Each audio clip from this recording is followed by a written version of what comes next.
Hey guys, today's story is about the queen who slept with her stepsons, Fredegund's scandal. Before we dive in, I want to know from where and which time you are watching this story. Comment below, I'd love to know. You lying in bed in the middle of the night, or is it daytime where you are, maybe on a lazy afternoon? It's fascinating to think that this story, which started more than 1400 years ago, can reach you wherever you are in any moment of your day. Now let's travel back to the 6th century, to a time when Europe was very different from today. The Roman Empire had collapsed just over a century earlier, leaving a patchwork of kingdoms across what we now call France and Germany. One of the most powerful dynasties of the time was the Merovingian dynasty, a line of Frankish kings descended from Clovis I, who had unified much of Gaul under his rule. These were times of political instability, palace intrigue, and brutal power struggles, where kings rose and fell, often by assassination or betrayal. It is in this world that Fredegund emerged. Born around the middle of the 6th century, Fredegund's early life is shrouded in mystery. She was not of royal blood, her family was relatively modest, and details about her childhood are scarce. Some sources hint that she might have been clever and ambitious from a young age, a girl who learned early how to navigate the treacherous waters of noble court. She likely understood that beauty and cunning could open doors that birth could not. At some point, Fredegund caught the attention of King Chilperic I, the Merovingian ruler of Neustria. Chilperic himself was a complicated figure, often described as impulsive, violent, and ambitious, with a tendency to anger easily. He had multiple wives and mistresses, as was common among kings of that era, and Fredegund became one of the women in his court. Some historians describe her initially as a concubine, a woman with influence but not yet the official queen. Even in this position, she was ambitious, careful, and perhaps ruthless. She knew how to play the game of power. It's important to understand the context here. The Merovingian court was not just a family household. It was a political battlefield. Every woman, every relative, and every child could be a pawn or a threat. Kings relied on alliances, marriages, and favoritism, but they were also constantly vulnerable to assassination. Fredegund, as an outsider who rose in influence, had to learn quickly how to survive and thrive. Her beauty and intelligence likely helped her, but her cunning was her true weapon. Fredegund's official rise began when she became the wife of Chilperic I, turning from concubine to queen. This was no simple ceremony.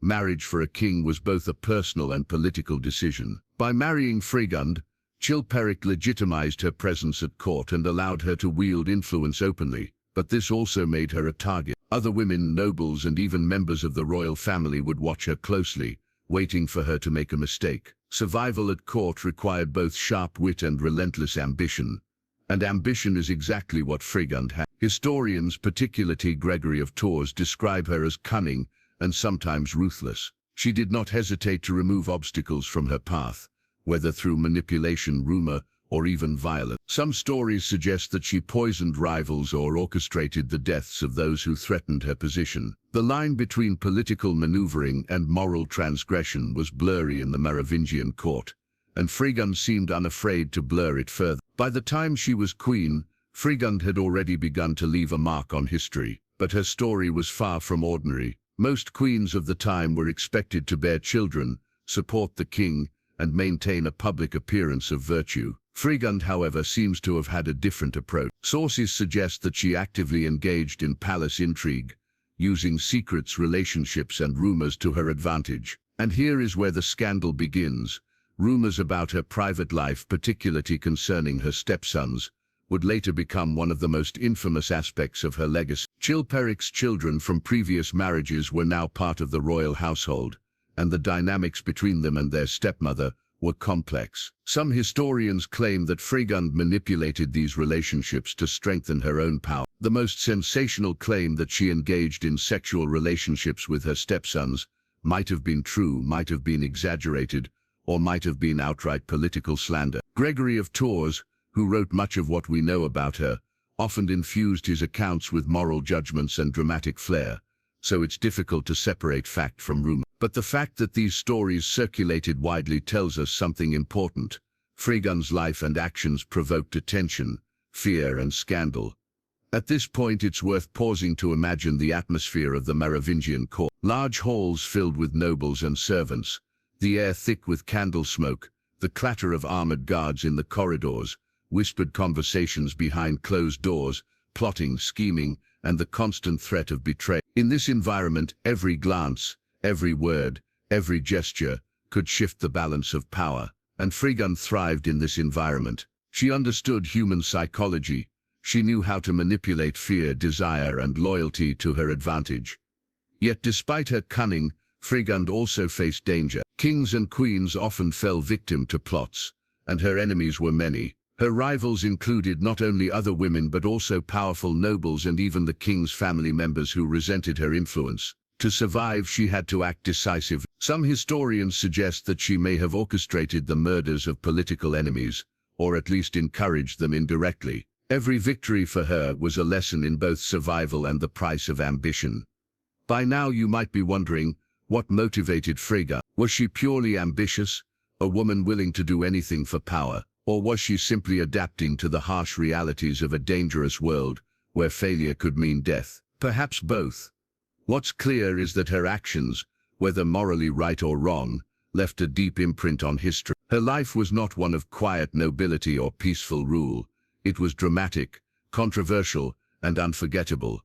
And this is where the story truly begins to take its darker turn. Fredegund's rise to power set the stage for scandal, particularly regarding her interactions with the king's children. Whether these rumors were true or exaggerated, they became central to her historical reputation. They highlight how intertwined personal life and political survival were in her time. To understand Fredegund fully, we have to look at both the facts and the stories that surrounded her, because together they reveal a portrait of a woman navigating a world of extreme danger, intrigue, and moral ambiguity. So as you lie back, maybe in the quiet of your room or on your couch, imagine this world: the flickering candlelight, the echoing halls of a distant palace, the plotting nobles, and the queen who held power with a mix of beauty, intellect, and ruthless cunning. This is the world of Fredegund, a queen whose life story combines ambition, scandal, and survival in a way that still fascinates us today. By the time Fredegund had secured her position as queen,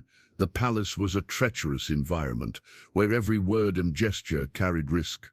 She understood that her survival depended not only on her intelligence, but on her ability to manipulate alliances and neutralize threats. The Merovingian court was a labyrinth of power struggles, and Fredegund navigated it with a combination of charm, ruthlessness, and calculated timing. Her rise was not sudden, it was gradual, each move carefully plotted, each opportunity seized. Chilperic of Fais, her husband, was a king of ambition and volatility. He was prone to fits of anger and had a reputation for cruelty. For someone like Fredegund, this was both a danger and an opportunity. While his temper could pose a threat to her safety, it also meant that she could manipulate his decisions through subtle influence, persuasion, and occasionally intimidation. She learned quickly which buttons to press, which words to speak, and which silences to maintain. In a palace where courtiers were constantly jockeying for influence, her understanding of human nature became her most potent weapon. One of Fredegund's earliest challenges as queen was dealing with Chilperic's children from previous marriages. Stepson relationships in royal courts were notoriously complex. Some of the children saw her as an interloper, a foreign force attempting to seize influence over their father's decisions. Others were indifferent, absorbed in their own ambitions or survival strategies. Fredegund, aware of both the political and personal stakes, approached these relationships with caution, blending authority with manipulation. She needed to maintain an appearance of familial propriety while ensuring that she remained the central figure of power in the palace. The Stepsons, in particular, presented both a challenge and an opportunity. Rumors of inappropriate involvement between Fredegund and her stepsons have survived, though historians debate their accuracy. Whether these stories are factual or exaggerated, they reflect the turbulent dynamics of the Merovingian court and the ways in which Fredegund's actions, or simply her reputation, became instruments of political leverage. Some scholars suggest that such rumors were deliberately spread by enemies to tarnish her image. Others argue that they were likely rooted in truth, illustrating the extremes to which she would go to consolidate power. Regardless of their veracity, these rumors had a profound impact on the court. The Merovingian nobility was intensely aware of reputation and morality, particularly regarding matters of sexual conduct. Fredegund's alleged transgressions, whether real or fabricated, became a source of tension and intrigue, further amplifying her influence. In a paradoxical way, the scandal that could have destroyed her instead cemented her notoriety, making her a figure whose actions were both feared and scrutinized. Meanwhile, Fredegund was not merely reacting to the environment around her, she was actively shaping it. She understood that alliances were as important as bloodlines. The Merovingian kings relied on networks of dukes, bishops, and other influential figures to maintain authority. Fredegund's skill lay in her ability to navigate these networks, subtly undermining rivals while strengthening her own faction. She cultivated relationships with key courtiers, using charm, flattery, and strategic generosity to ensure loyalty. At the same time, she carefully monitored potential threats, ready to act decisively if any individual or group appeared poised to challenge her authority. This strategy extended beyond interpersonal relationships to matters of governance and policy. Chilperic I often delegated responsibilities to his advisors and family members, creating openings for Fredegund to assert influence. She was known to provide guidance on appointments, decisions, and even judicial matters. By positioning herself as indispensable to the king's rule, she created a buffer against political rivals, making it clear that her support or opposition could determine the success or failure of any given court faction. However, power at the Merovingian court was rarely static. Wars, rebellions, and external threats constantly tested the king's authority. In these circumstances, Fredegund demonstrated a remarkable ability to adapt. When Chilperic was engaged in military campaigns, she maintained control over the court, ensuring that her interests were protected. When rival factions threatened her position, she could act swiftly, deploying both subtle manipulation and overt aggression as needed. Her political acumen was not merely reactive, it was proactive, anticipating challenges before they fully emerged. One of the most defining aspects of Fredegund's rise was her use of strategic elimination of rivals. Historical accounts suggest that she may have been involved in orchestrating assassinations or encouraging the removal of opponents through indirect means. While the exact details are difficult to verify, the pattern is clear. Individuals who posed a threat to her influence often disappeared or suffered misfortune. These actions reinforced the perception that Fredegund was both formidable and dangerous, a queen whose reach extended far beyond ceremonial duties. Fredegund's skill in court politics also intersected with her personal life. Her relationships with Chilperic and his children were not purely familial, they were instruments of power. By cultivating favor with the king and navigating complex dynamics with her stepsons, she created a network of influence that few could challenge. Every interaction, every rumor, every calculated gesture contributed to a broader strategy aimed at consolidating her authority. It is important to note that Fredegund's rise occurred in an era when women's power was often constrained by societal norms. Royal women could wield influence, but it was typically exercised indirectly through marriage alliances, court patronage, or maternal authority over heirs. Fredegund, however, pushed the boundaries of acceptable behavior, blending traditional forms of influence with unprecedented assertiveness. Her ability to act decisively in both political and personal spheres made her an extraordinary figure in the context of her time. As Fredegund's reputation grew, so too did the scrutiny she faced. Courtiers, historians, and chroniclers all observed her actions, recording both her achievements and the scandals that surrounded her. Gregory of Tours, the primary source for much of what we know, often painted her in stark moral terms, emphasizing the perceived danger and immorality of her behavior. Whether fully accurate or colored by personal bias, these accounts underscore the enduring fascination with Fredegund's life. By the late stages of her ascent, Fredegund had become a queen whose influence was unmistakable. She had transformed from a modest-born concubine into a central figure in the Merovingian court, shaping decisions, controlling factions, and navigating a treacherous political landscape with skill and determination. Her reputation, both feared and scandalous, ensured that she was a figure whose presence could not be ignored. Yet this ascent was not without personal cost. The constant intrigue, the need for vigilance, and the moral compromises required to maintain power created a world in which trust was rare and danger was constant. Fredegund's life illustrates the complex interplay between ambition, survival, and reputation in a royal court where every move could be a matter of life or death. As her influence solidified, the stage was set for the next chapter of her story. The period in which her personal life, particularly her relationships with the king's children, would become intertwined with the broader political drama of the Merovingian kingdom. Rumors, scandals, and power struggles would converge, further complicating her already formidable position. In this environment, Fredegund's decisions, whether motivated by desire, strategy, or survival, would reverberate through the court, shaping events for years to come. Thus, by the end of her rise to power, Fredegund had achieved something remarkable.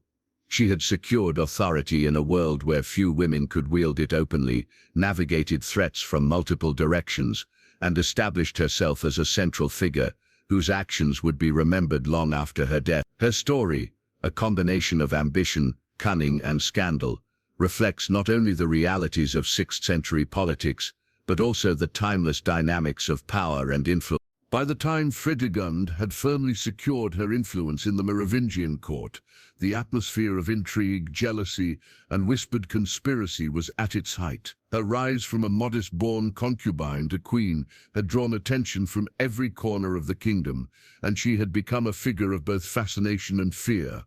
Among the most persistent and notorious stories that surrounded her were the rumors of inappropriate relations with her stepsons. Whether entirely true, partially exaggerated, or deliberately fabricated, these rumors reflected the complex dynamics of power, ambition, and survival in the Frankish royal court of the 6th century. Chilperic I, her husband, had several children from previous marriages, each of whom represented potential rivals, allies, or pawns in the intricate game of royal politics.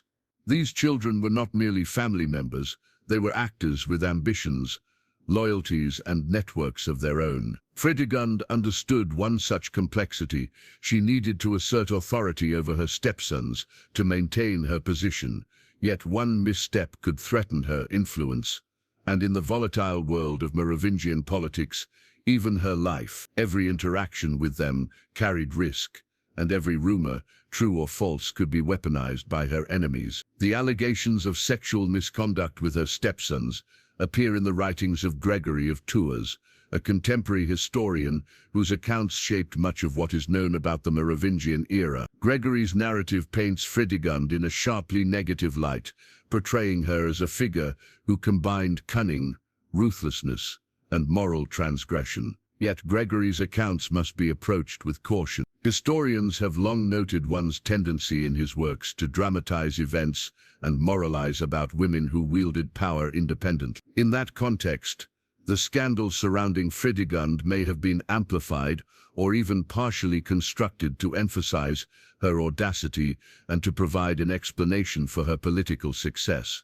Regardless of the truth of these allegations, they had a profound impact on the court. In a society where familial loyalty, propriety, and moral conduct were deeply valued, even the hint of impropriety could destabilize alliances, incite rebellion, and provide justification for political attack. The court buzzed with speculation, each noble weighing the implications of Fredegund's rumored behavior. Some may have feared her, some envied her, and others may have plotted to exploit the rumors to advance their own ambition. Fredegund, however, appears to have understood the dual power of scandal. While it could threaten her position, it also enhanced her notoriety, casting her as a queen whose influence could not be ignored. In the Merovingian court, reputation was a form of currency, and she wielded it skillfully. By maintaining control over her narrative and exploiting the fear and curiosity surrounding her, she transformed potential weakness into political leverage. Her interactions with her stepsons, were complex and calculated. Some sources suggest that she alternated between displays of authority, manipulation, and strategic charm to keep them off balance. They were both her family and her instruments in the political game, each action serving a dual purpose: to maintain domestic control and to consolidate her power across the court. Fredegund understood that the perception of scandal could be used as a tool to intimidate rivals, foster dependency, and subtly guide her stepson's decisions. Even the smallest gestures became meaningful. A glance, a word, or a favor could shift alliances or unsettle those who might challenge her. Within the walls of the palace, one's reputation and behavior were constantly observed, analyzed, and exploited. Fredegund navigated this environment with precision, ensuring that her influence extended far beyond her official title as queen. She was not merely a participant in the court's politics. One might say she was a director, orchestrating moves and countermoves with careful foresight. The persistence of scandalous stories also reveals one's understanding of human psychology. Rumors, particularly those that scandalized or shocked, were far more likely to circulate and endure than simple reports of mundane political maneuvering. Whether the stories about Fredegund and her stepsons were accurate is secondary to their effect. They shaped perceptions, instilled fear, and reinforced her power. One could argue that her enemies' attempts to tarnish her reputation ultimately strengthened her position, as she became a figure whose authority was inseparable from notoriety.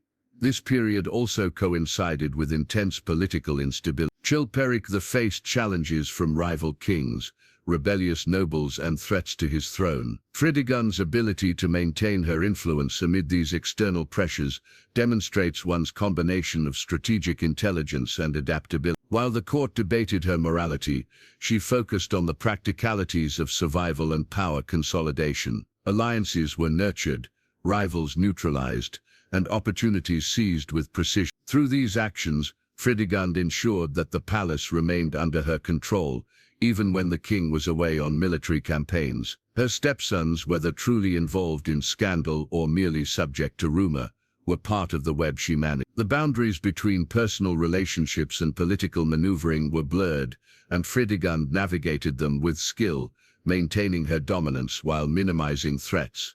At the same time, one must consider the broader implications of her reputation. The Merovingian nobility, acutely aware of moral and social norms, used allegations of impropriety as justification for political maneuvering. Fredegund's enemies likely capitalized on scandal to question her legitimacy, to justify attempts to curtail her influence, and to rally support against her when necessary. Yet she survived, and even thrived, in a world where many would have fallen victim to similar accusations. Her story illustrates a timeless principle. In environments dominated by ambition and power struggles, perception can be as potent as reality. Fredegund's ability to wield both perception and action allowed her to consolidate power, control narratives, and maintain influence over the court. The allegations about her stepsons, true or false, exemplify how reputations can be weaponized and how one's mastery of human behavior can transform potential weaknesses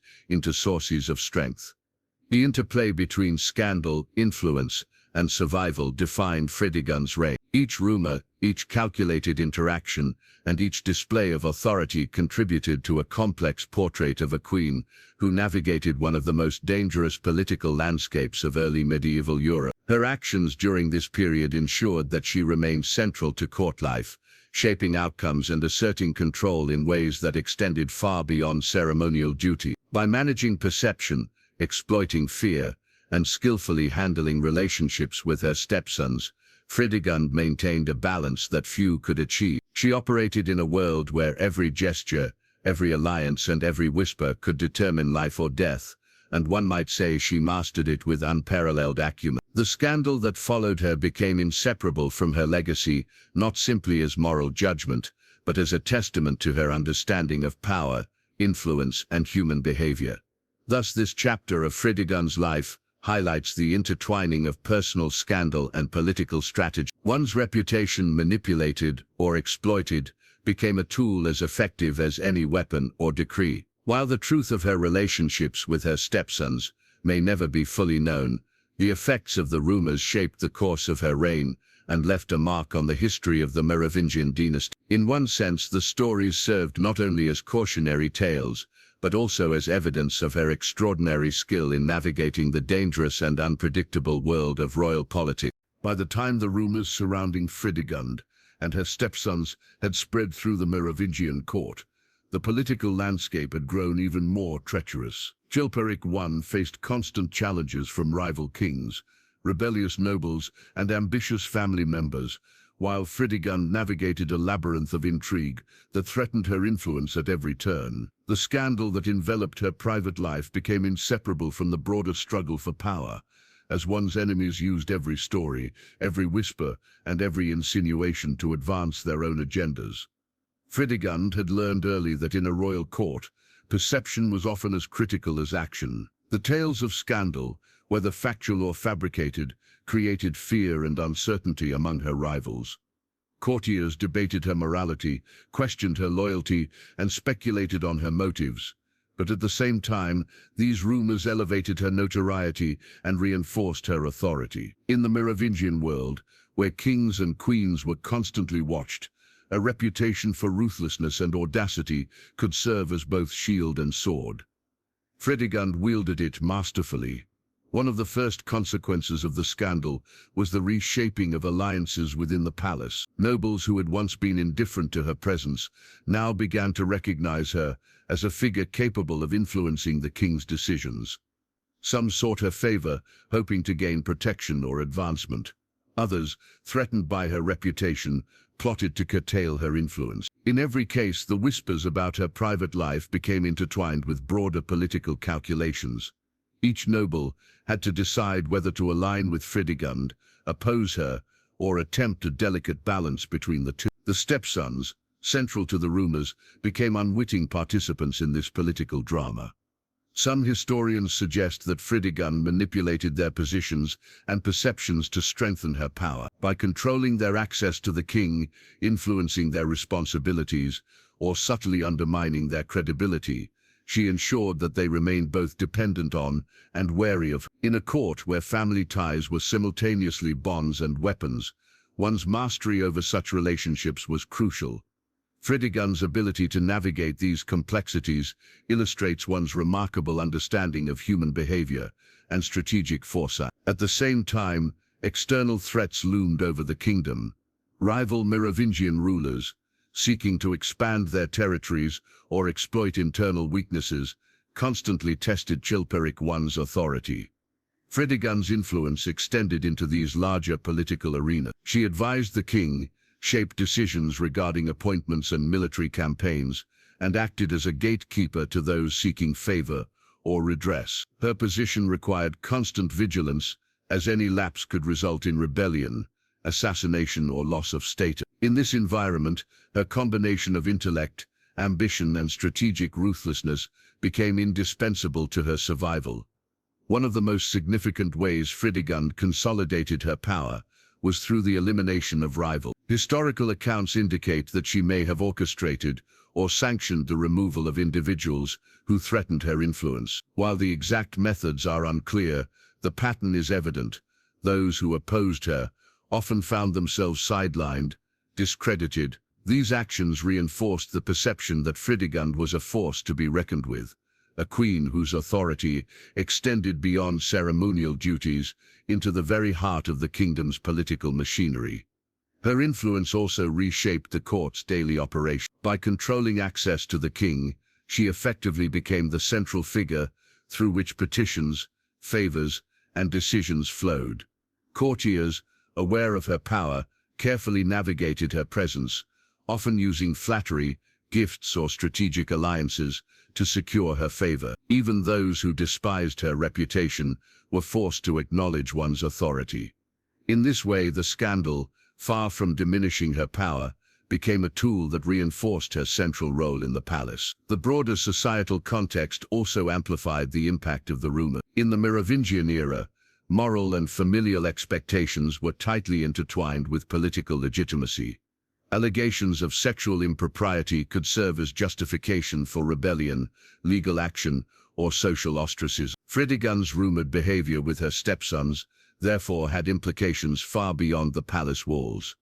Nobles, bishops and regional leaders monitored the court closely, interpreting scandals as signs of weakness or opportunity. Fredegund's ability to maintain her influence, despite these pressures, demonstrates one's extraordinary political acumen. One's ability to wield fear was equally important. Stories of scandal, combined with demonstrations of ruthlessness, created an aura around Fredegund that few dared challenge. Courtiers calculated their words and actions carefully, aware that missteps could result in exile, loss of favor, or even death. In this climate, perception became a critical weapon. Fredegund ensured that her enemies and allies alike remained uncertain about the full extent of her power and intentions, allowing her to control not only events but also the narratives that surrounded them. The scandal also had long-term implications for the royal family. Chilperic I's children, already navigating a complex web of alliances and obligations, had to contend with the perception of their stepmother's influence. Some may have resented her, others may have sought to align with her, but all were affected by the persistent rumor. The interplay between personal relationships and political maneuvering created a dynamic in which every interaction, every gesture, and every decision carried weight. Fredegund's mastery of these dynamics allowed her to maintain dominance, even in the face of persistent scrutiny. At the same time, Fredegund's influence extended into the realm of military and territorial strategy. Chilperic I often relied on trusted advisors to manage campaigns, negotiate alliances, and suppress rebellion. Fredegund's presence in the court meant that one's input often filtered through her perspective. By controlling information, guiding decisions, and influencing appointments, she shaped the kingdom's policies in ways that further strengthened her authority. Her role was not merely ceremonial, it was central to the functioning of the state. The combination of personal scandal, strategic manipulation, and political ruthlessness created a unique profile.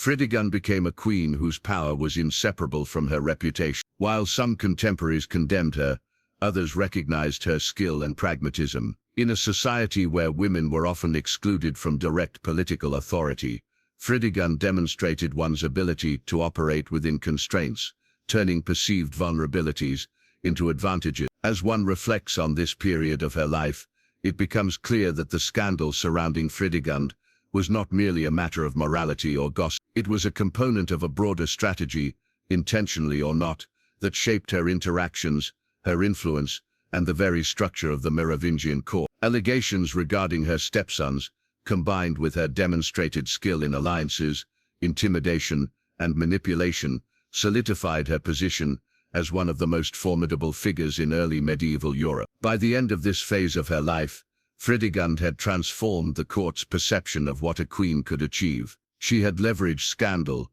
controlled key relationships, and navigated the constant dangers of political life with precision. Her actions laid the groundwork for decades of influence, ensuring that one's name and deeds would be remembered, not merely for controversy, but for the extraordinary skill with which power was exercised. The interplay between rumor and authority, personal relationships and political strategy, defined Fredegund's reign. In the volatile and dangerous world of the Merovingians, she had emerged not only as a survivor, but as a ruler whose influence was felt across the court and beyond. One's understanding of human behavior, combined with one's willingness to act decisively, allowed Fredegund to maintain dominance, even when surrounded by enemies and scandal. By the conclusion of this period, Fredegund had achieved a remarkable equilibrium. The stepsons, the court and the king himself, all acknowledged, consciously or unconsciously, her centrality in the kingdom's power structure. The scandal,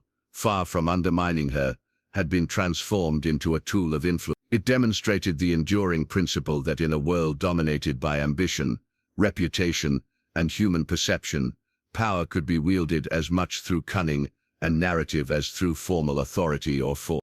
As Fredegund's influence over the court solidified, the political landscape of the Merovingian kingdom became increasingly shaped by her decisions, strategies, and interventions. The combination of scandal, reputation management and direct action allowed her to consolidate authority in ways that few queens of the period had achieved. One could observe that every rumor, every alliance and every element of a rival contributed to the centralization of her power, ensuring that she remained the dominant figure in the royal household and beyond. By this stage, Chilperic I relied heavily on her counsel, both in personal matters and in state affairs. His temperament, volatile and often unpredictable, made him a ruler whose decisions could shift abruptly. Fredegund's skill lay in managing this unpredictability, subtly guiding choices, and using her position to protect her interests while advancing her agenda. She understood that the king's favor was essential, yet that favor alone was insufficient to maintain true authority.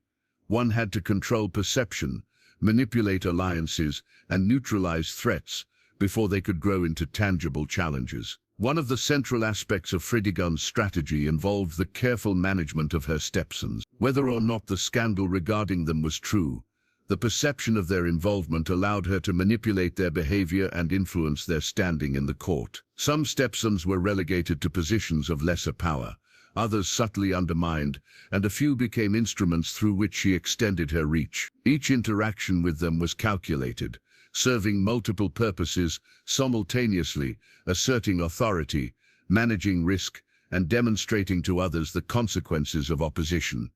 At the same time, the court itself was a dynamic arena.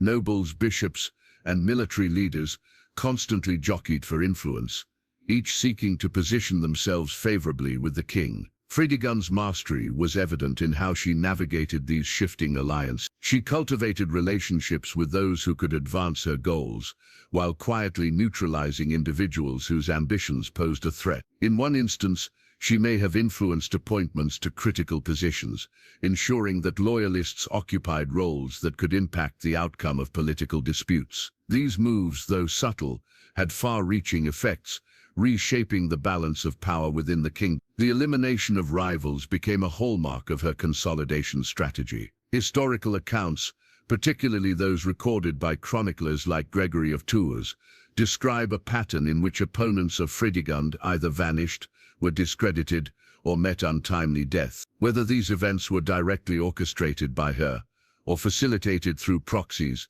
the result was clear.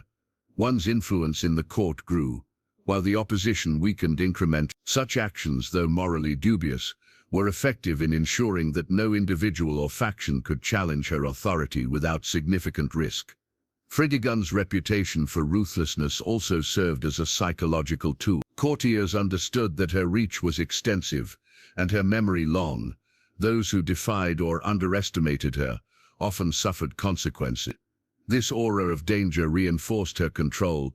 As nobles became more cautious, alliances shifted, and loyalty often stemmed as much from fear as from genuine support. In this environment, perception and narrative were as important as formal authority, and Fredegund wielded both with extraordinary skill. Meanwhile, the broader Merovingian political context continued to pose challenge. Chilperic I faced threats from neighboring kingdoms, rebellious regions, and internal factions. Fredegund's involvement in these matters was indirect but substantial. She influenced decisions on military campaigns, territorial disputes, and diplomatic engagements, often acting as the gatekeeper through which information and requests reached the king. By controlling access and shaping outcomes, she extended her influence far beyond the walls of the palace, affecting the kingdom's trajectory in profound ways. The interplay between personal scandal and political authority continued to define her position. The rumors surrounding her stepsons,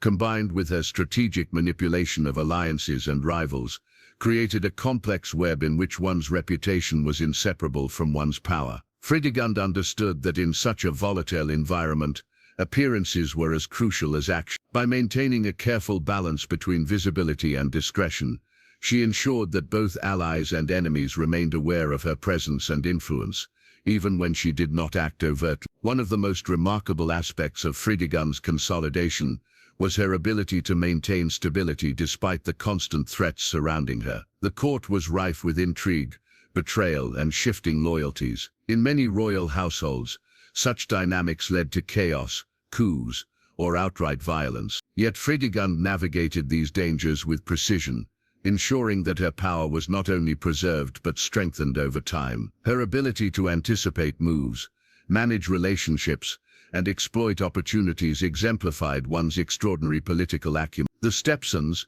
whose rumored involvement had been a source of scandal, were central to these strategies. By keeping them uncertain, dependent, or strategically aligned, Fredegund ensured that their potential threat was neutralized. Some may have feared her, others may have sought her favor, but all were affected by one skillful manipulation. In this way, the personal and political dimensions of her life were inseparable.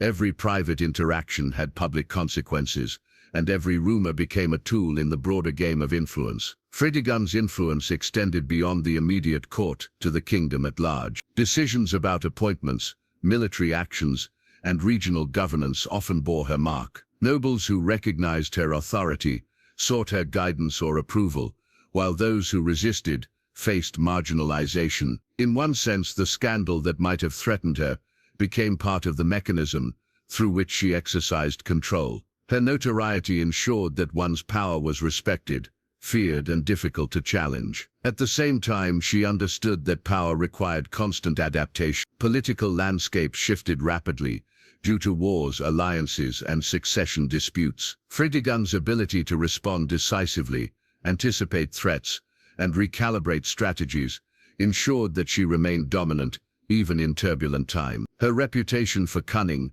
ruthlessness, and strategic foresight made her a figure whose influence extended well beyond the ceremonial duties of a queen. The combination of scandal, strategy, and decisive action allowed Fredegund to establish a lasting legacy. While chroniclers often emphasized her moral failings, one can recognize the extraordinary skill required to navigate such a dangerous environment successfully. She transformed potential vulnerabilities into tools of power, turning perception into a weapon and rumor into leverage. In doing so, she created a model of influence that few contemporaries could rival.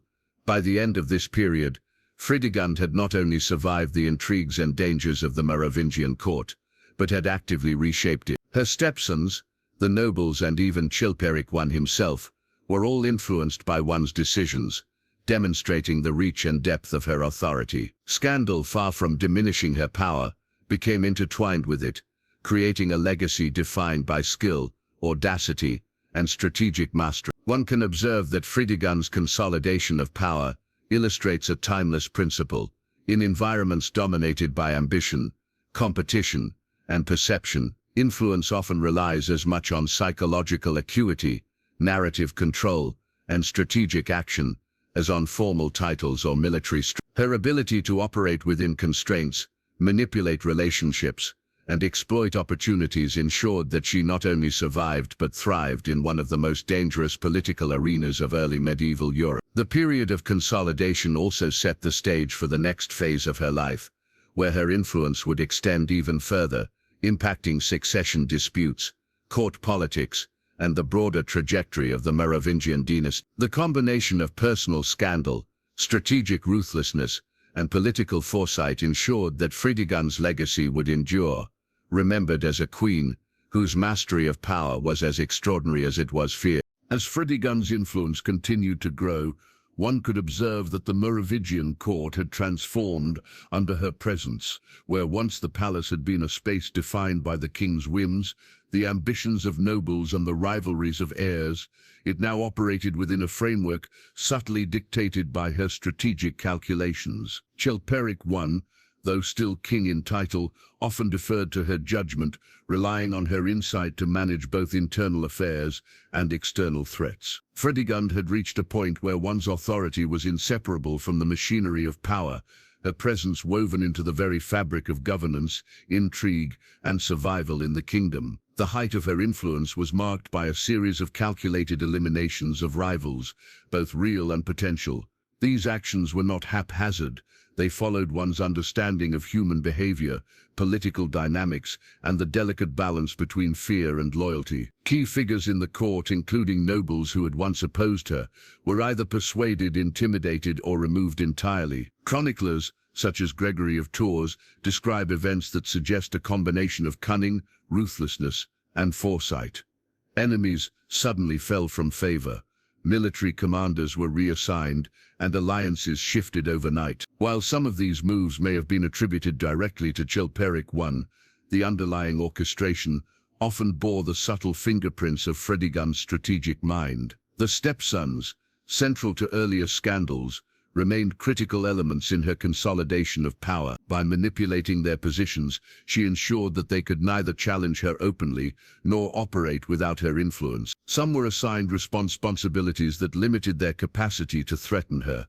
Others were kept under close observation, and a few were subtly undermined in their social standing. Each move was a calculation, ensuring that one's rivals were either neutralized or transformed into instruments of power. In a court where even minor missteps could result in exile or death, such precision was essential for maintaining dominance. Simultaneously, Fredegund recognized the importance of cultivating allies who could bolster her position. Trusted nobles, military commanders, and clerics were brought into her sphere of influence through a combination of favors, strategic marriages, and carefully timed rewards. These alliances were not merely transactional, they were psychological, designed to inspire loyalty, gratitude, and dependence. By controlling who gained access to power, Fredegund created a network of support that reinforced her authority at multiple levels of the kingdom, extending her influence far beyond the immediate palace. External threats further highlighted the sophistication of her strategies. Chilperic I faced challenges from neighboring Merovingian rulers, ambitious counts, and rebellious territories. In these situations, Fredegund's counsel and decisions played a crucial role. She advised on military campaigns, negotiated the terms of alliances, and influenced the distribution of resources. Her strategic involvement ensured that the kingdom remained stable, even amid the turbulence of internal conflict and external pressure. Moreover, her ability to shape outcomes without appearing overtly dominant further reinforced the perception of her as a subtle but formidable force in the political landscape. One of the most striking elements of Fredegund's approach was her understanding of the interplay between fear and respect. The rumors of her past, including the alleged scandal with her stepsons, were not merely damaging stories, they became instruments of psychological leverage. Courtiers understood that challenging her could invite retaliation, while alignment with her could secure protection or advancement. By controlling the narrative surrounding her personal life, she maintained a form of soft power that complemented her direct interventions in governance. Fear, when carefully managed, became a stabilizing rather than destabilizing force, ensuring loyalty while preventing open rebellion. Her mastery extended to the manipulation of succession politics. Chilperic I's children from prior marriages represented potential threats to her influence, and she managed their positions with care. Some were subtly sidelined, others were placed in roles that reduced their capacity to challenge her authority, and a few were strategically allied with her through promises, favors, or intimidation. This careful balancing act ensured that the royal lineage could not easily become a source of opposition, while also projecting an image of controlled succession and stability within the kingdom. In addition to political maneuvering, Fredegund demonstrated remarkable skill in intelligence and information management. Courtiers and nobles operated within a network of observation and rumor,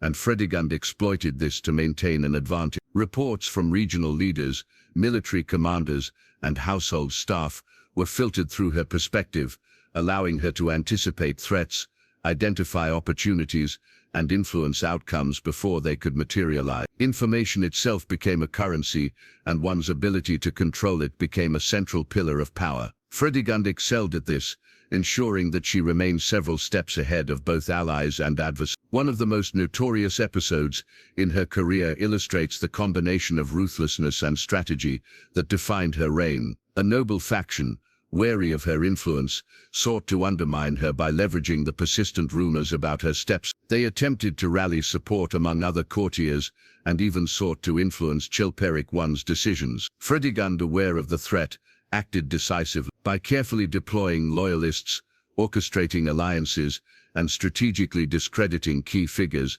she neutralized the faction without provoking open rebellion. The outcome reinforced her dominance and sent a clear message to others who might consider opposition. Defiance carried severe consequences. Her control of perception remained as critical as her direct action. Public displays, ceremonial events, and interactions with the king were all opportunities to reinforce her authority. By demonstrating loyalty, intelligence, and strategic acumen in visible ways, she solidified her position not only in the court's hierarchy, but also in the minds of those who observed her. Reputation, carefully cultivated, became a force multiplier, amplifying the effects of one's decisions and ensuring that power extended beyond immediate actions. The influence of the scandal surrounding her stepsons cannot be overstated. While contemporaries debated its truth, its persistence ensured that Fredegund's presence was always a subject of conversation and attention. Courtiers, nobles, and clerics operated with the understanding that her influence was pervasive and that her capacity for intervention was both real and unpredictable. In this way, scandal functioned as a form of strategic leverage, one that complemented formal authority and enhanced her capacity to shape outcomes across the kingdom. At the same time, Fredegund demonstrated an acute awareness of time. Political opportunities often emerged in moments of crisis, whether due to rebellion, succession disputes, or external threats. She seized these opportunities with precision, ensuring that her interventions maximized impact while minimizing risk. Whether by influencing appointments, guiding military campaigns, or orchestrating the elimination of rivals, Fredegund's actions were consistently forward-looking, designed to secure long-term dominance rather than immediate superficial gain. One's understanding of human behavior remained central to all strategies. Fredegund anticipated how courtiers would react to rumors, threats, or displays of power, and she calibrated her actions accordingly. Those who were ambitious were subtly manipulated.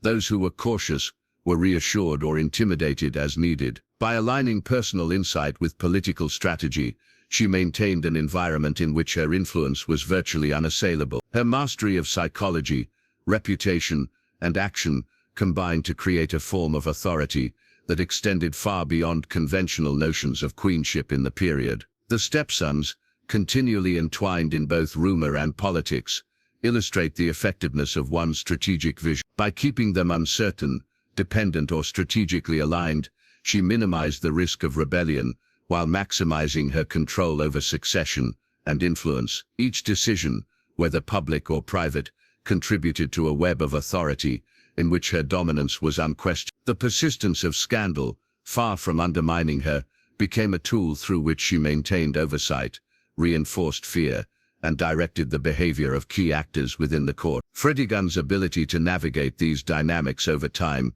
demonstrates an extraordinary combination of intelligence, audacity, and resilience. In a court defined by ambition, betrayal, and shifting loyalties, she not only survived but thrived, transforming potential vulnerabilities into instruments of power. One could argue that the scandal, the manipulations, and the calculated eliminations of rivals collectively represent a coherent strategy aimed at consolidating influence and ensuring long-term survival. The broader implications of her actions extended beyond the palace. By shaping decisions regarding governance, military campaigns, and regional authority, Fredegund influenced the trajectory of the Merovingian kingdom itself. Nobles, bishops, and regional leaders adapted to her authority, understanding that her influence could determine outcomes in ways that were subtle yet decisive. Through one's actions, perception, and strategic foresight, she transformed the mechanisms of power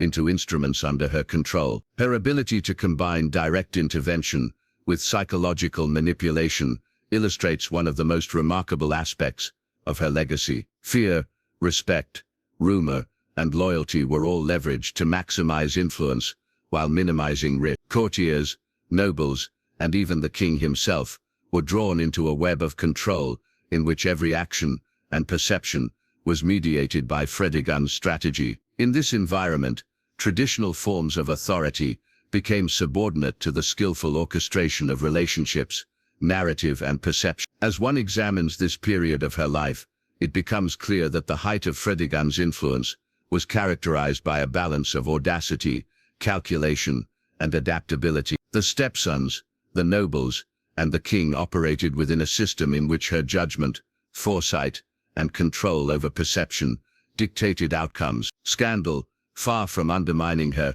became inseparable from one's power, demonstrating that authority is often reinforced by the very controversies that might appear to threaten it. By the conclusion of this phase, Fredegund had not only neutralized rivals and consolidated influence, but had reshaped the Merovingian court into a structure in which her presence was central to governance, perception, and survival. Her mastery of rumor, psychological leverage, strategic elimination, and timing ensured that she remained an unassailable force, commanding attention, respect, and fear across multiple dimensions of the kingdom. The combination of scandal, strategy, and decisive action defined one's reign and set the stage for continued influence in the decades to follow. As the kingdom continued to navigate the turbulent waters of the Merovingian era, Fredegund's power and influence reached new heights, shaped as much by the crises she faced as by the strategies she deployed to manage them. Chilperic I's reign was marked by persistent internal strife, rivalries with neighboring kingdoms, and disputes over succession that threatened to destabilize the court. In this environment, Fredegund's ability to act decisively, manipulate perception, and exploit both scandal and opportunity became indispensable to her survival and dominance. One could observe that every event, every alliance, and every rumor became part of a carefully orchestrated system of control, reinforcing her authority in ways that were both subtle and profound. Succession crises were a constant feature of the Merovingian landscape. Chilperic I's multiple children from previous marriages represented both potential heirs and potential rivals to Fredegund's influence.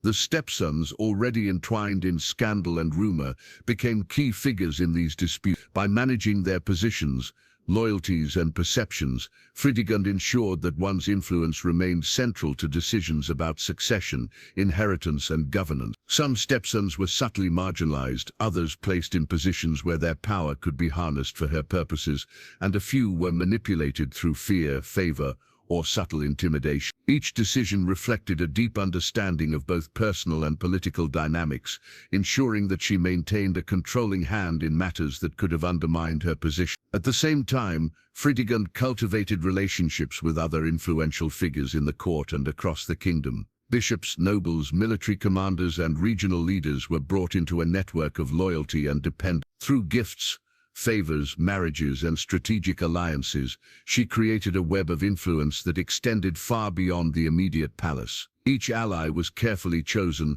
their loyalty tested and maintained through both incentive and subtle threat. By managing this network, she ensured that one's authority was reinforced at multiple levels of governance, extending her power into regions, military decisions, and administrative appointments. One of the most critical aspects of her strategy was timing. Crises, whether arising from rebellion, military campaigns, or disputes over succession, often presented opportunities for decisive action. Fredegund's interventions were consistently forward-looking, designed not merely to address immediate challenges, but to reshape the broader political landscape in ways that secured long-term dominance. By anticipating the moves of rivals and positioning herself at the center of critical decisions, she transformed moments of instability into instruments of control. The psychological dimension of her authority became increasingly important during this period. The rumors surrounding her stepsons, while potentially damaging in moral terms,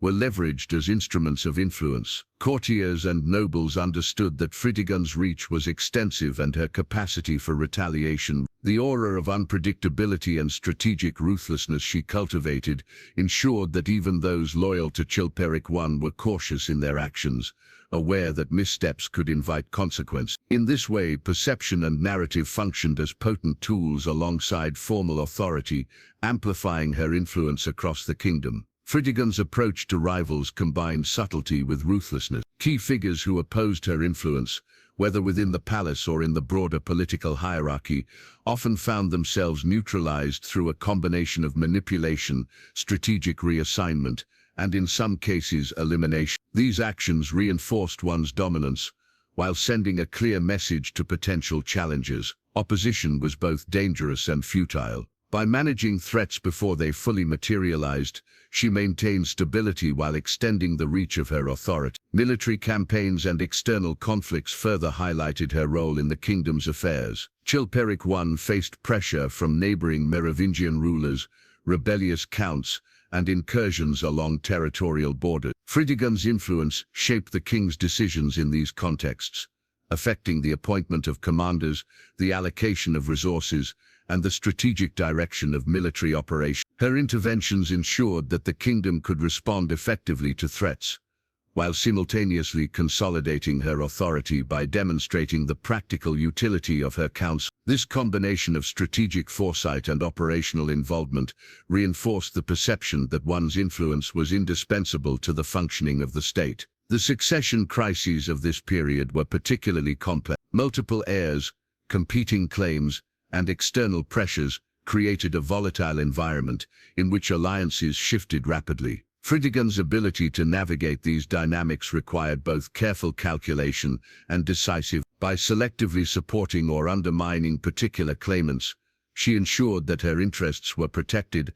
and that the broader court remained aligned with her objective. Her manipulation of perception, combined with her strategic positioning, allowed her to influence outcomes without overt confrontation, demonstrating an extraordinary mastery of political strategy. The Stepsons, continually central to both rumor and reality, were managed with precision. Some were drawn into her orbit through favor or promise of power, others were constrained by careful oversight, and a few were subtly discredited to reduce their capacity to challenge her. Each intervention was calculated to balance loyalty, fear, and dependence, ensuring that the network of influence she had created remained intact. The interplay of scandal and authority allowed her to maintain a form of control that extended beyond formal structures, penetrating the psychological and social dynamics of the court itself. Alliances within the court were continuously monitored and adjusted. Fredegund's network of loyalists was not static. It evolved in response to emerging threats, shifting loyalties, and the ambitions of others. Courtiers were tested, relationships reassessed, and opportunities for advancement or marginalization strategically deployed. By maintaining flexibility in one's approach, she ensured that power remained concentrated and that rival factions were unable to consolidate against her. The combination of foresight, adaptability, and ruthlessness created a resilient structure of authority that could withstand the unpredictable turbulence of Merovingian politics. Religious figures also played a significant role in the dynamics of the court. Bishops and clerics held both moral authority and political influence, and Fredegund skillfully navigated these relationships. By securing the support or neutrality of key religious figures, she bolstered her legitimacy and mitigated criticism, even as rumors and scandal circulated. Strategic engagement with religious authorities allowed her to maintain the appearance of propriety while reinforcing her capacity to control outcomes within the kingdom. The interplay between perception and action became increasingly sophisticated. Fredegund understood that public demonstrations of loyalty, competence, and strategic acumen could reinforce authority as effectively as the elimination of rivals. Ceremonial events, court gatherings, and visible involvement in governance were opportunities to project influence and shape the narrative surrounding her reign. By controlling how she was perceived, she amplified the effects of one's interventions, ensuring that both allies and adversaries understood the breadth and depth of her power. As succession disputes intensified, Fredegund's role became even more central. Chilperic I's attention was often diverted by external threats, leaving her as the arbiter of internal court dynamics. She orchestrated appointments, managed disputes, and guided decisions regarding the distribution of power among heirs and nobles. By positioning herself as indispensable to both the king and the court, she transformed potential vulnerabilities into mechanisms of control, ensuring that her influence remained unchallenged, even in the face of complex crises. The combination of scandal, strategic ruthlessness, and psychological leverage remained central to her authority. Allegations regarding her stepsons, though never fully substantiated, continued to function as instruments of power, shaping behavior and reinforcing dependence. Courtiers, aware of the potential consequences of defiance, operated within a system where alignment with Fredegund was often the most rational course of action. In this way, one's mastery of rumor, perception, and strategic action created a form of influence that extended far beyond formal titles or ceremonial authority. Fredegund's influence also shaped broader governance. Regional leaders, military commanders, and nobles recognized that her favor or opposition could determine outcomes in administrative,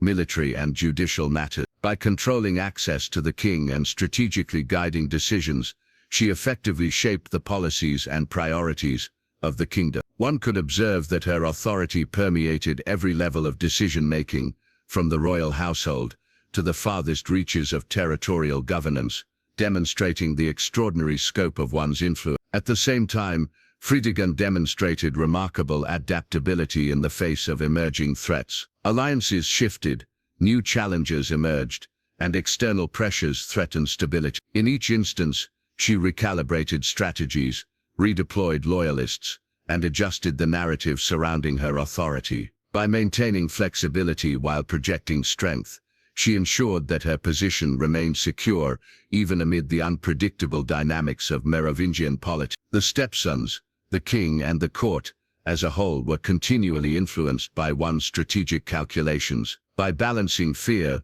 loyalty, and dependence, Fredegund maintained a network in which her influence was pervasive. Each rumor, each calculated intervention, and each adjustment to alliances reinforced one's authority, demonstrating a sophisticated understanding of both human behavior and political strategy. The persistence of scandal, rather than undermining her, became inseparable from one's power, reinforcing the perception that Fredegund was a force whose influence extended far beyond the visible mechanisms of governance. Fredegund's mastery of timing, perception, and decisive action allowed her to shape the outcomes of succession disputes and political crises with precision. By intervening at critical moments, influencing key figures, and managing the flow of information, she ensured that the kingdom's trajectory remained aligned with her objective. The interplay of rumor, reputation, and strategic intervention created a form of authority that was both resilient and adaptable,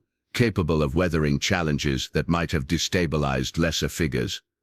Her influence extended to military and diplomatic matters as well. Decisions regarding campaigns, alliances, and territorial management were often guided by her counsel, demonstrating that one's authority was not confined to the palace. By shaping outcomes in both domestic and external affairs, Fredegund ensured that her influence had tangible effects on the kingdom's stability, security, and expansion. Her role in these matters highlights one's comprehensive understanding of power, combining psychological insight, strategic foresight, and operational control. Through these combined efforts, Fredegund secured her place as one of the most formidable figures of the Merovingian era. The Stepsons, the king, and the broader court were drawn into a system in which her authority dictated behavior, shaped decisions, and influenced outcomes across multiple domains. Scandal, far from diminishing one's power, became an instrument through which influence was extended,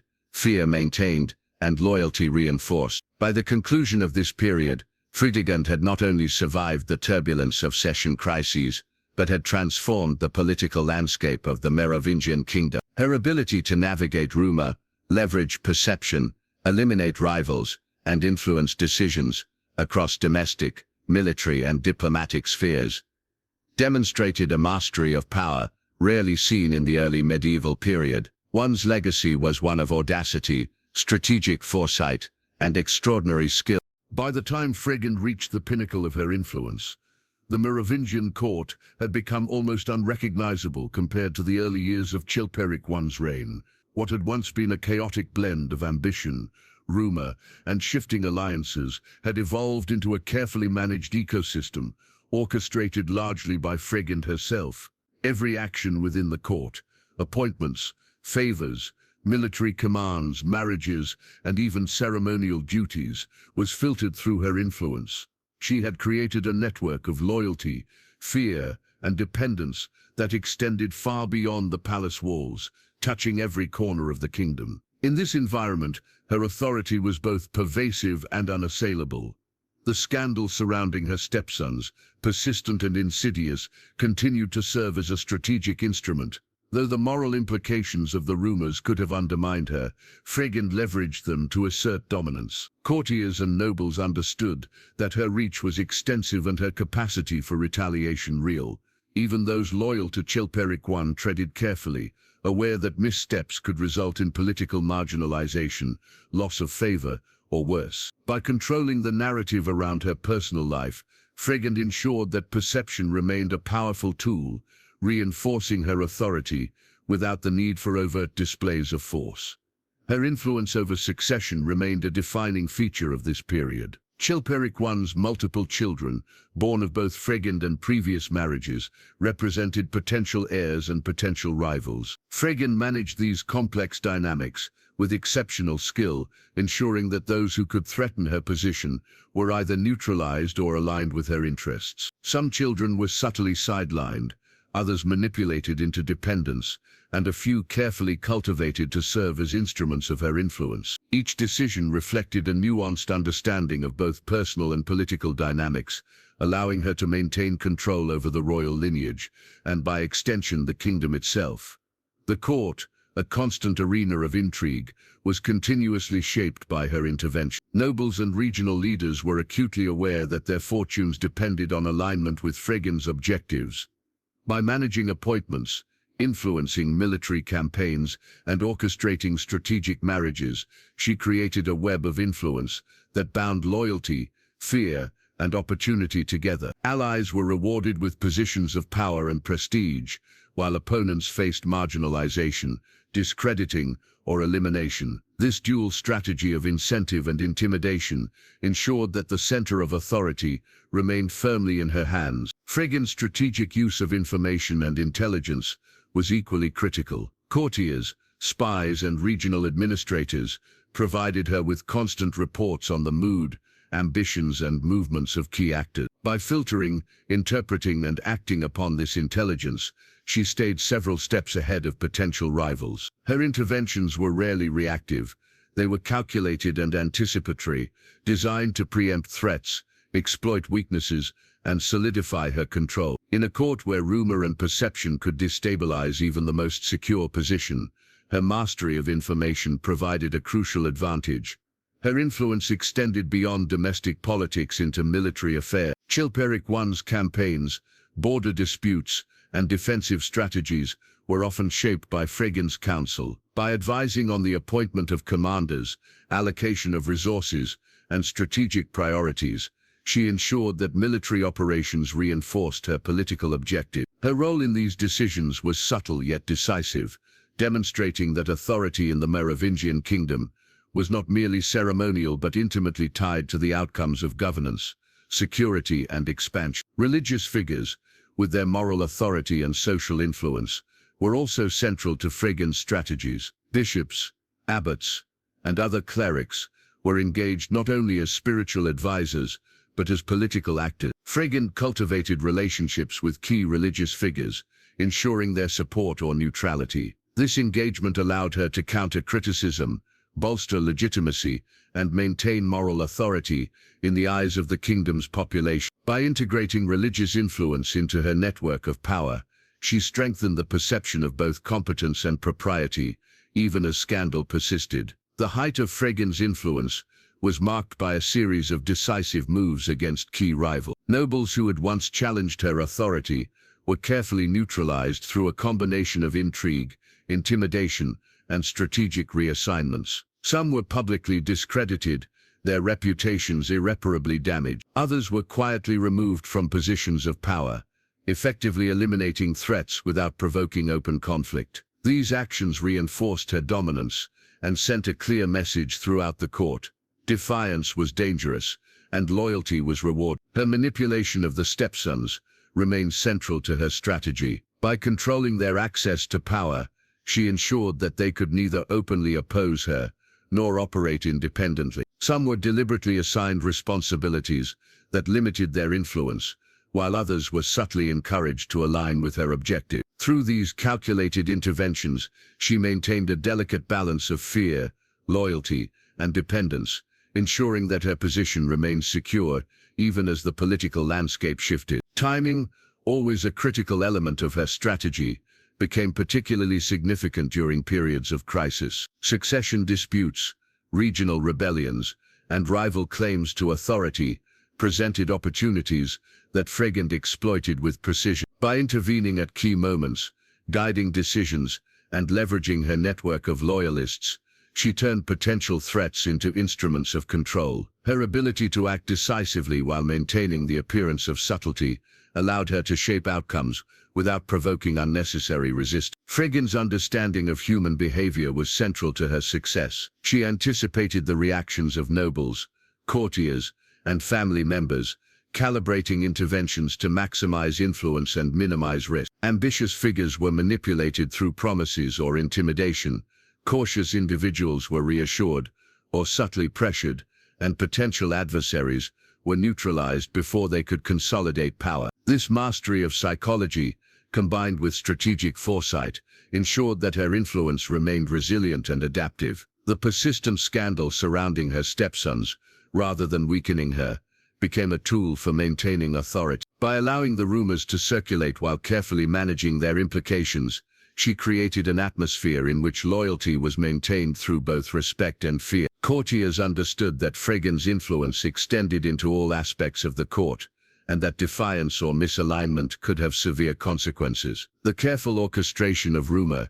perception, and strategic intervention reinforced her control over both personal and political dynamics. Her influence over succession, appointments, and governance extended far beyond the immediate palace. Regional leaders, military commanders, and local administrators recognized that Fredegund's favor or opposition could determine their fortune. By managing these relationships, she effectively controlled the mechanisms of power at multiple levels, ensuring that the kingdom operated within a framework that reinforced her authority. The combination of direct action, psychological leverage, and strategic foresight allowed her to maintain dominance in a complex and often volatile environment. Fredegund's ability to adapt to emerging threats further strengthened her position. Alliances shifted, new challenges appeared, and external pressures threatened stability, yet she responded with remarkable agility. Loyalists were redeployed, relationships recalibrated, and strategic interventions executed with precision. By maintaining flexibility while projecting strength, she ensured that her influence remained unassailable, even as the political landscape evolved. The stepsons, continuously entwined in both rumor and political calculation, were carefully managed to prevent disruption. Some were cultivated as instruments of influence, others constrained to limit their power, and a few strategically aligned to reinforce her objective. This careful management ensured that her authority remained central to succession, governance, and court dynamics, demonstrating an extraordinary understanding of both human behavior and political strategy. Fredegund's mastery of perception, timing, and decisive action allowed her to influence outcomes across domestic, military, and diplomatic spheres. Her interventions in succession disputes, alliances, and regional governance were designed not only to address immediate challenges, but to secure long-term dominance. By leveraging scandal, reputation, and strategic foresight, she maintained a network of influence that was both resilient and adaptive, capable of withstanding challenges that might have destabilized lesser figures. Her role in military and diplomatic affairs was equally significant. By guiding appointments, strategic priorities, and resource allocation, she ensured that operations reinforced her political objective. This involvement demonstrated that authority in the Merovingian kingdom was inseparable from competence, foresight, and the ability to influence outcomes across multiple domains. Fredegund's interventions in these spheres reinforced the perception that her influence was both indispensable and pervasive, extending far beyond the ceremonial or symbolic. Through these combined efforts, Fredegund established herself as one of the most formidable figures of the Merovingian era. Her control over rumor, perception, and strategic action created a network in which loyalty, fear, and dependence were intertwined, ensuring that her authority was both durable and pervasive. The stepsons, the king, and the broader court were all drawn into a system shaped by her interventions, demonstrating the extraordinary scope of her influence. By this stage of her reign, Fredegund had transformed the mechanisms of power in the kingdom. Her ability to manipulate scandal, leverage perception, eliminate rivals, and shape decision-making had created a structure of authority that was both subtle and unassailable. The persistent rumors about her stepsons functioned not as a vulnerability, but as a tool, reinforcing dependence, shaping behavior, and consolidating influence across the court. Fredegund's capacity for timing, perception, and strategic intervention ensured that she remained central to the functioning of the kingdom. By anticipating challenges, responding decisively, and managing the interplay of rumor, loyalty, and fear, she maintained control over both immediate and long-term outcomes. Her mastery of these dynamics created a resilient system of authority, one capable of surviving crises, adapting to shifting alliances, and neutralizing emerging threats. The height of her influence, therefore, was not merely a product of ambition or circumstance. It was the result of sustained strategic calculation, psychological insight, and decisive action. Fredegund's ability to navigate scandal, manipulate relationships, and control perception allowed her to operate at a level of authority unmatched by many contemporaries. Her influence extended across succession disputes, governance, military campaigns, regional administration, and even religious engagement, illustrating the extraordinary breadth of her power. As the kingdom continued to evolve, Fredegund's actions during this period solidified her legacy. She transformed scandal into leverage, fear into loyalty, and rumor into a tool of influence. The court, the stepsons, and the king himself were all shaped by her strategic interventions, demonstrating that authority in the Merovingian era depended as much on perception, manipulation, and foresight as on formal titles or military strength. Her reign at the height of influence stands as a testament to one's extraordinary mastery of power, resilience, and strategic acumen in a world defined by ambition, intrigue, and uncertainty. As time passed, the effects of Fredegund's relentless pursuit of power began to ripple outward across the Merovingian kingdom, leaving consequences that would shape the court and the broader realm for decades to come. The stepsons, once instruments of manipulation and control, were growing older, more aware, and more ambitious. The subtle strategies Fredegund had relied upon to manage them were increasingly tested as their understanding of politics deepened. Their maturation introduced new challenges, demanding adjustments to her carefully constructed web of influence and forcing her to engage with threats that were both overt and covert. Fredegund's previous maneuvers had secured her a position of unprecedented authority, but the passage of time introduced variables beyond direct control. Ambitious nobles, long kept in check by fear and dependence, began to test the limits of their autonomy. Regional leaders, whose loyalties had been purchased or coerced, started to assert their independence, emboldened by moments of distraction or shifts in the king's attention. Even Chilperic I, the nominal monarch, showed signs of fatigue and inconsistency, creating gaps that required Fredegund to act decisively to prevent the erosion of her influence. The interplay of ambition, perception, and opportunity created a delicate balance, one that demanded constant vigilance and strategic foresight. The maturing stepsons represented a particularly delicate challenge. While they remained bound by fear, dependence, and the psychological influence she had carefully cultivated, their increasing experience in court politics meant that they were capable of navigating around her intervention. Fredegund responded by refining her strategies, combining psychological manipulation with the selective deployment of favors, responsibilities, and limitations. Some stepsons were encouraged to pursue military or administrative roles that enhanced their visibility, but limited their capacity to consolidate independent power. Others were subtly undermined in social standing, ensuring that their potential influence remained secondary to her own. Each maneuver required precise timing, careful observation, and a deep understanding of human behavior. Meanwhile, the broader court was in a state of constant flux. Nobles, aware of the queen's past ruthlessness and the persistent scandal surrounding her stepsons, calculated their actions with extreme caution. Some sought to align with her,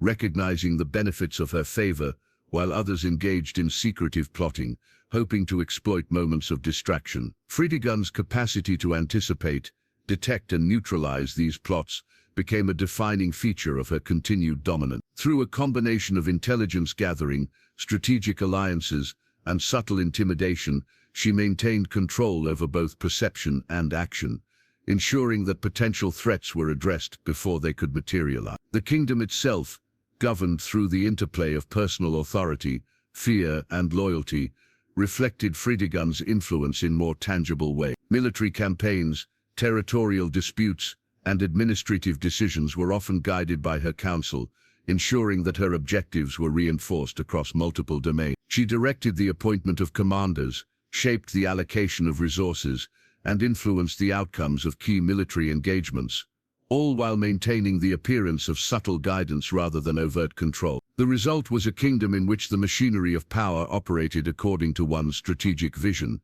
with loyalty, fear, and dependence serving as the mechanisms of enforcement. Religious figures continued to play a critical role in sustaining her authority. Bishops, abbots, and clerics, aware of the scandal and her influence, aligned themselves either through support or neutrality. Fredegund leveraged their moral and social authority to counter criticism, reinforce legitimacy, and project an image of propriety, despite the persistent rumors surrounding her stepson. By integrating religious influence into her strategy, she maintained a balance between perception and reality, ensuring that her authority was respected both within the court and in the broader society.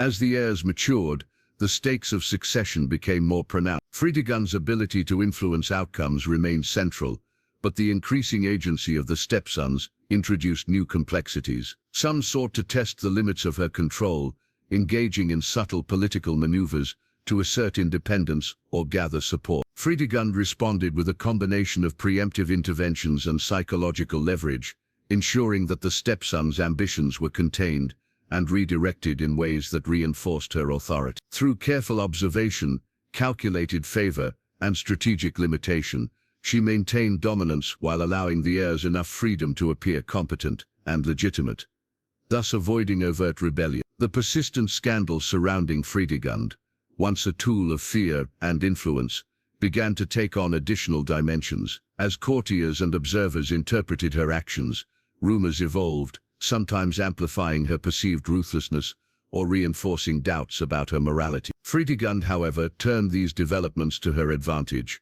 By managing the narrative and selectively addressing criticism, she transformed potential vulnerabilities into instruments of power. The interplay between perception, rumor, and authority became increasingly sophisticated, allowing her to shape behavior and decisions across multiple levels of governance.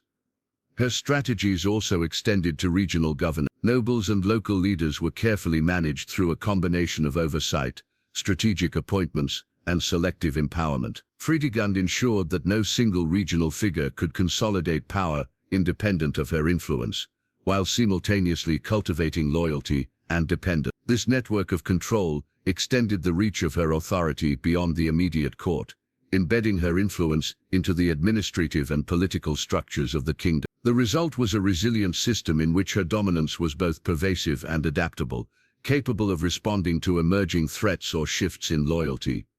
The interplay of fear, loyalty, and opportunity remained central to her continued success. Courtiers and nobles understood that alignment with Fredegund offered tangible benefits, including protection, favor, and advancement, while defiance carried significant risks. This delicate balance reinforced her authority, creating a court in which actions were constantly calibrated in relation to her influence. The combination of strategic foresight, psychological insight, and decisive intervention allowed her to maintain control over an environment defined by ambition, intrigue, and uncertainty.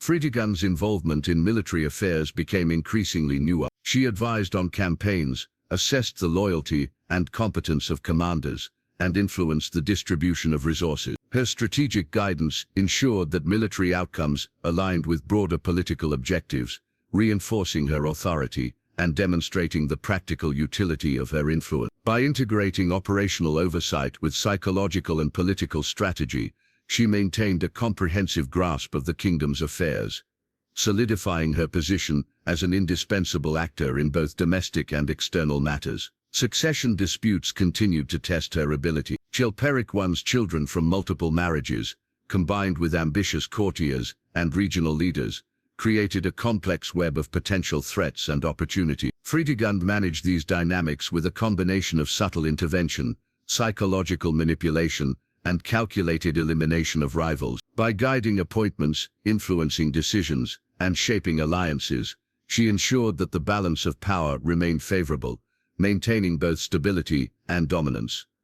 The Stepsons' growing agency necessitated increasingly sophisticated intervention. Fredegund encouraged some to pursue roles that enhanced visibility but limited independent influence, while undermining others in subtle ways to preserve her authority. Each decision required careful timing and observation, ensuring that the network of dependence, fear, and loyalty remained intact. The interplay between perception and action became critical, as public displays of competence, loyalty, or ambition could shift the balance of power if not carefully managed.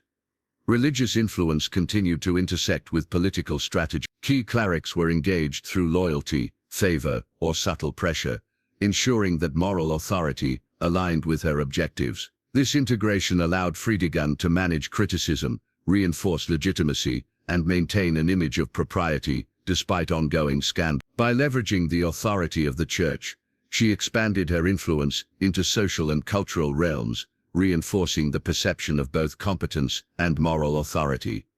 As the kingdom evolved, Fredegund's strategies adapted to changing circumstances. New alliances were formed, rivalries managed, and threats neutralized with precision. Her ability to anticipate challenges and respond decisively allowed her to maintain dominance, even as the political landscape shifted. The combination of foresight, psychological insight, and strategic intervention ensured that her influence remained pervasive and resilient, capable of withstanding both internal and external pressures. Fredegund's mastery of scandal, rumor, and perception became increasingly sophisticated. The persistent allegations regarding her stepsons functioned as tools for maintaining authority, shaping behavior, and reinforcing loyalty. Courtiers and nobles operated with the awareness that defiance or misalignment could have severe consequences, creating an environment in which alignment with her objectives was often the most rational course of action. By leveraging both fear and incentive,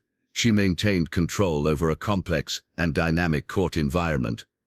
Her influence extended to governance across the kingdom. Regional leaders, military commanders, and local administrators were carefully managed to ensure alignment with her objective. By controlling access to power, guiding decisions, and selectively deploying influence, she shaped outcomes across multiple domains. This integration of authority, perception, and strategic foresight created a resilient system in which her dominance was both pervasive and enduring. Fredegund's ability to adapt to changing circumstances ensured that her authority remained secure. Emerging threats were addressed through a combination of intervention, psychological leverage, and strategic realignment of alliances. Loyalists were repositioned to reinforce influence, while potential rivals were monitored, constrained, or neutralized. The resulting network of control was both flexible and resilient, capable of responding to the unpredictable dynamics of Merovingian politics. The maturation of the stepsons, combined with the ambitions of nobles and regional leaders,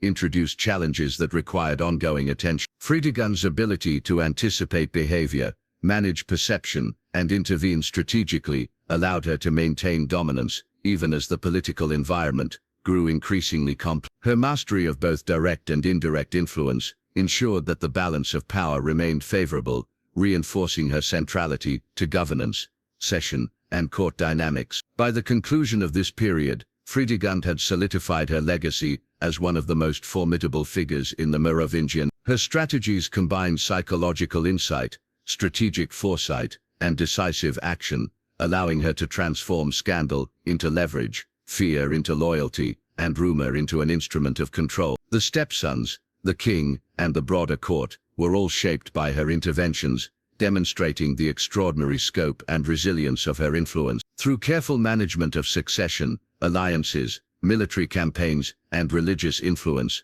Fredegund created a system of authority that was both pervasive and adaptive. Her dominance was not merely a product of circumstance, but the result of sustained strategic calculation, mastery of perception, and skillful manipulation of both human behavior and political dynamic. The lasting effects of her reign would be felt long after her interventions, shaping the trajectory of the kingdom and the legacy of the Merovingian court. By the final years of Fredegund's influence, the kingdom had been profoundly shaped by her actions, strategies, and unrelenting pursuit of power.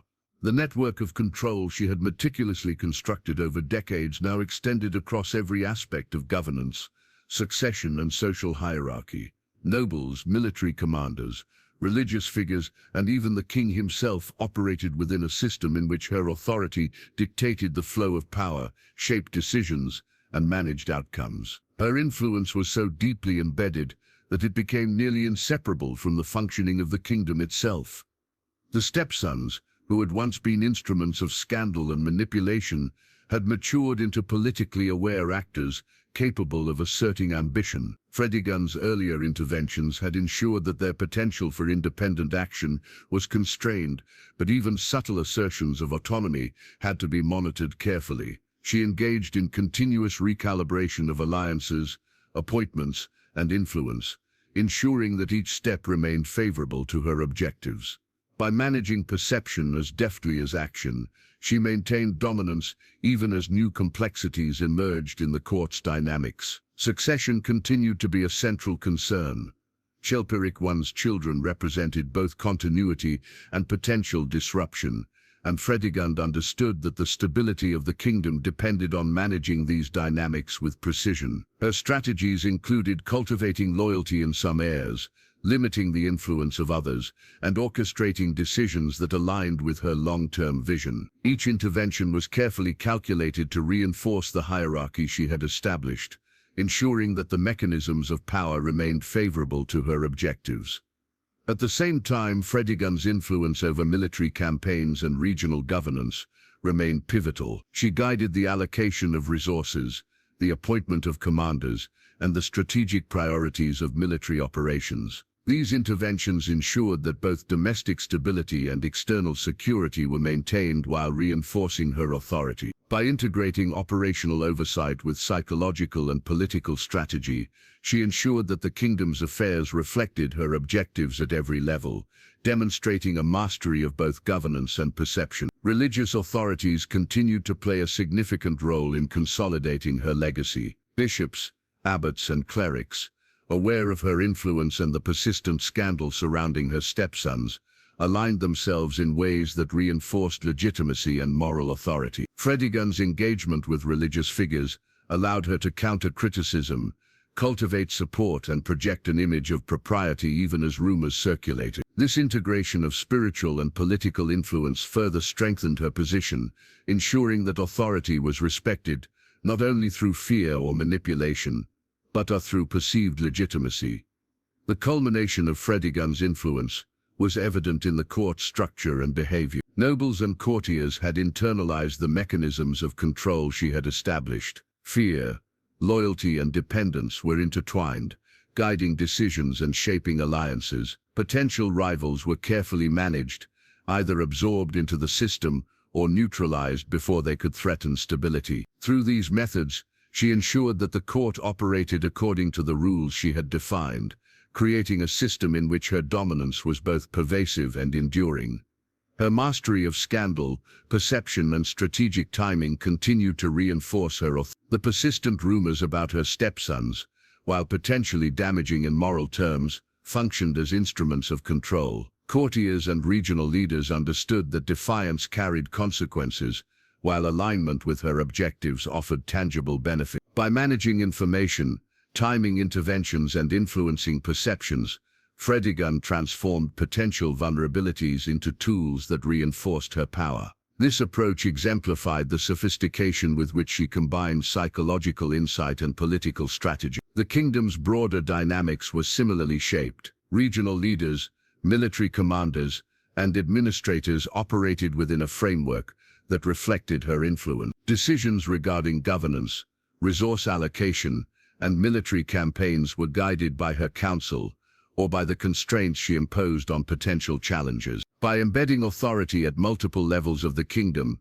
Fredegund ensured that her control extended beyond the immediate court, creating a resilient structure capable of withstanding both internal dissent and external pressure. As the final years of her influence unfolded, the consequences of her strategies became increasingly apparent. The Stepsons, while constrained, had begun to assert themselves within the boundaries she had allowed. Some pursued military or administrative roles, gaining recognition while remaining dependent on her favor. Others tested limits through subtle political maneuvering, requiring continued vigilance and adjustment. The network of alliances, loyalties, and dependencies Fredegund had cultivated allowed her to respond effectively to these challenges, maintaining stability while reinforcing dominance.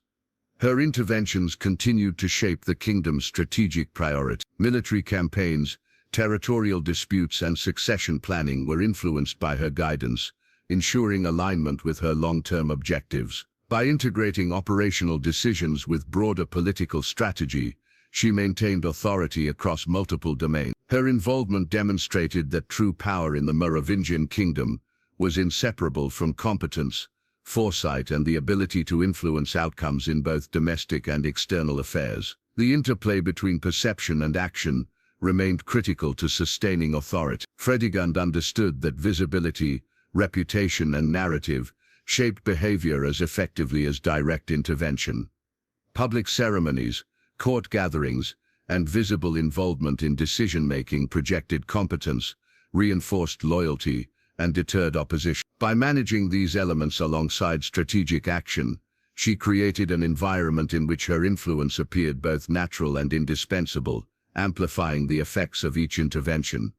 As the heirs matured further, succession dynamics grew increasingly complex. Fredegund's ability to guide outcomes relied on careful calibration of influence, subtle intervention, and psychological leverage. Each step required balancing freedom and control, allowing heirs to assert competence without challenging her authority. By maintaining this balance, she ensured that the mechanisms of power remained favorable, while the kingdom appeared stable to both internal and external observers. The court continued to evolve under her influence. Nobles, regional leaders, and clerics internalized the rules of engagement she had established, aligning behavior with her objectives. Opportunities for advancement were strategically deployed, while potential threats were neutralized or constrained. This approach ensured that authority remained concentrated, and that the system she had created was resilient to both ambition and instability. Fredegund's interventions demonstrated an extraordinary understanding of political dynamics,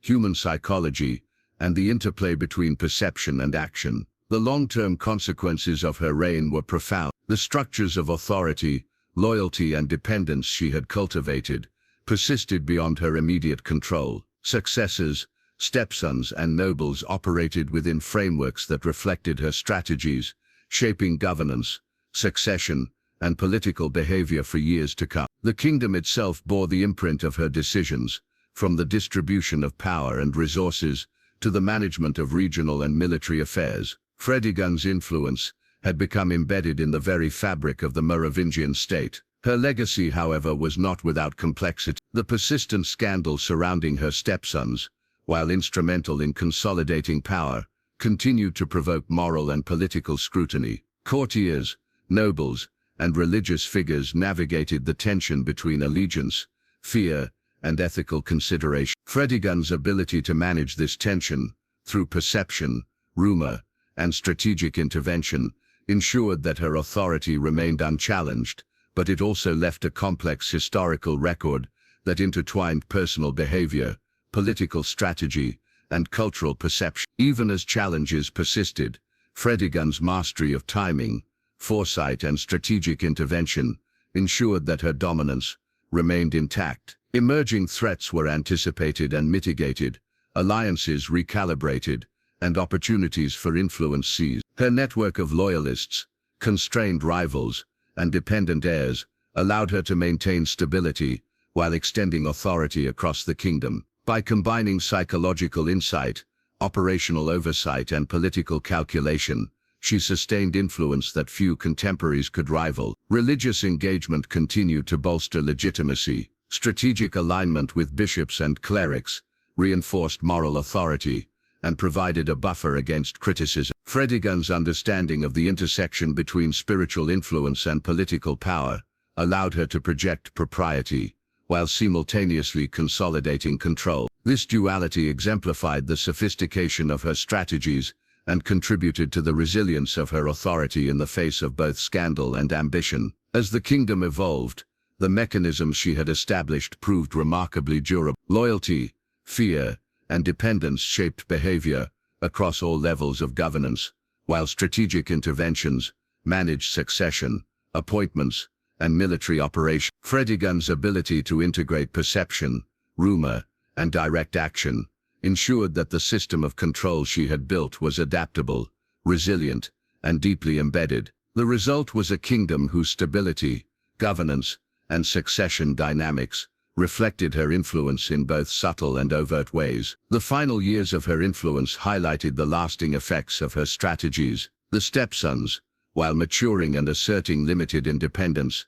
remained constrained within the network of influence she had designed. Nobles, regional leaders, and clerics continued to operate within frameworks aligned with her objectives. Military campaigns, territorial disputes, and governance decisions were guided by principles she had established. Fredegund's authority had become both pervasive and enduring, leaving an indelible imprint on the kingdom and the court. By the conclusion of her reign, Fredegund's legacy was one of extraordinary strategic acumen, psychological insight, and relentless pursuit of power. She had transformed scandal into leverage, fear into loyalty, and rumor into instruments of control. Her influence shaped succession, governance, military operations, and religious engagement, creating a system of authority that was both pervasive and resilient. The kingdom, the court, and the Stepsons themselves had been molded by her interventions, leaving a lasting testament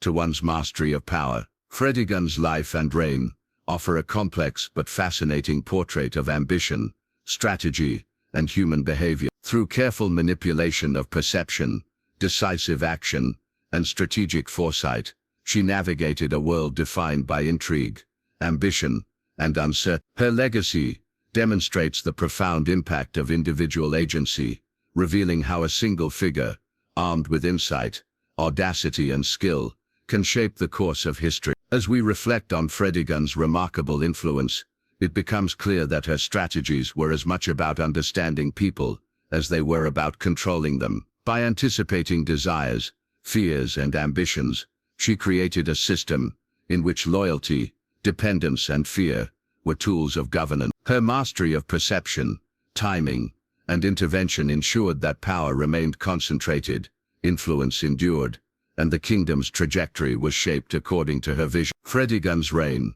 filled with scandal, strategic brilliance, and relentless pursuit of authority, continues to fascinate historians and observers alike. Her ability to transform challenges into instruments of power, manage perception with precision, and maintain dominance across decades, stands as a testament to her extraordinary understanding of politics, human behavior, and strategic foresight. The legacy she left behind shaped the Merovingian kingdom in ways that endured long after her direct influence had faded. If you found Fredegund's story as fascinating and shocking as we did, don't forget to hit the subscribe button and click the bell icon so you never miss the next untold story from history. Also, drop a comment below telling us where you're watching from and what period of history you want us to uncover next. History is full of secrets, and together we can explore them one shocking story at a time.